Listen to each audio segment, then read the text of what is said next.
Halo semua, di video sebelumnya kita sudah membahas tentang jenis-jenis penelitian. Nah, di video kali ini kita akan membahas lebih spesifik lagi mengenai jenis penelitian berdasarkan data yang dikumpulkan, yaitu penelitian kuantitatif dan penelitian kualitatif. Yuk, simak videonya. Metode penelitian kuantitatif bertujuan untuk mencari data dengan menguji hubungan antar variabel. Nah, ada beberapa langkah yang dilakukan seorang peneliti ketika melakukan kegiatan penelitian kuantitatif. Yang pertama, menentukan topik penelitiannya. Yang kedua, mendapat informasi dari berbagai sumber seperti buku, jurnal, maupun penelitian sebelumnya. Yang ketiga, menyusun pertanyaan penelitian.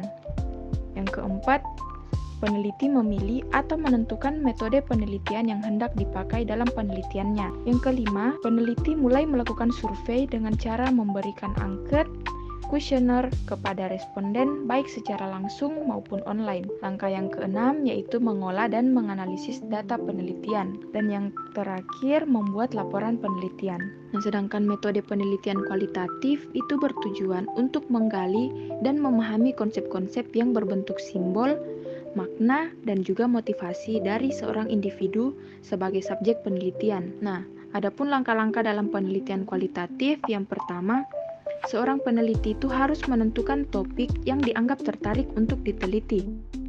Yang kedua, mengumpulkan dan mempelajari berbagai sumber dan referensi yang mendukung proses penelitiannya. Langkah selanjutnya, peneliti menyusun pertanyaan-pertanyaan yang akan digunakan dalam proses penelitian. Yang keempat, menentukan metode apa yang akan dipakai dalam penelitiannya. Langkah yang kelima, peneliti melakukan observasi atau pengamatan dan wawancara langsung kepada subjek peneliti. Langkah yang keenam, mengolah dan menganalisis data yang diperoleh dari lapangan. Yang ketujuh, membuat laporan penelitian dengan menyajikan data yang sudah dianalisis dengan melakukan kolaborasi teori-teori yang digunakan oleh peneliti. Dan langkah yang terakhir, membuat kesimpulan secara singkat, padat, dan jelas. Nah, setelah kita mengetahui jenis-jenis penelitian berdasarkan data yang dikumpulkan, yaitu penelitian kuantitatif dan penelitian kualitatif, selanjutnya kita akan membahas bagaimana penyusunan laporan penelitian.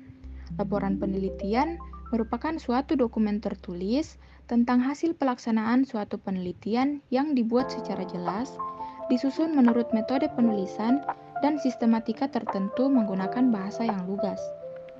Pada hakikatnya, suatu laporan harus berisikan 3 hal, yaitu apa yang dilaporkan, siapa yang melaporkan, dan kepada siapa laporan diberikan.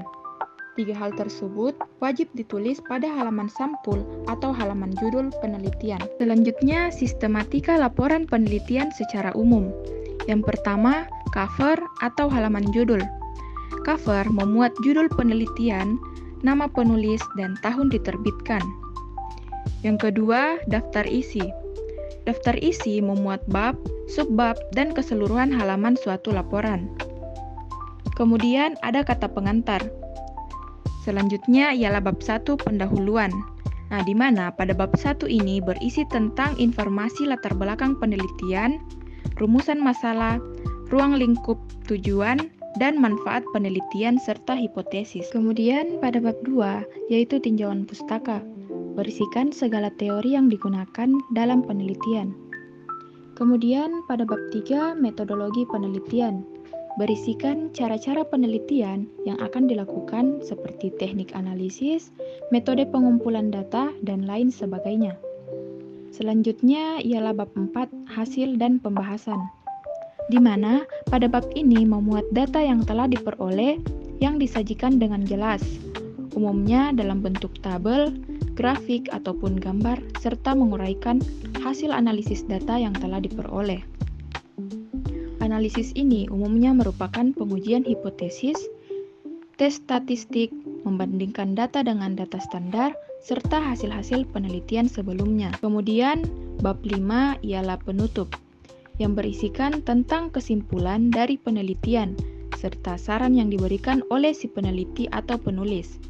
Kemudian, ada juga daftar pustaka, di mana pada daftar pustaka sebaiknya menggunakan sumber yang valid seperti jurnal dan buku. Dan yang terakhir ialah lampiran. Lampiran biasanya berisi data pendukung hasil penelitian. Cukup sekian pemaparan materi penyusunan laporan penelitian. Saya berharap materi yang dijelaskan dapat membantu Anda dalam menyusun laporan penelitian yang baik dan terstruktur.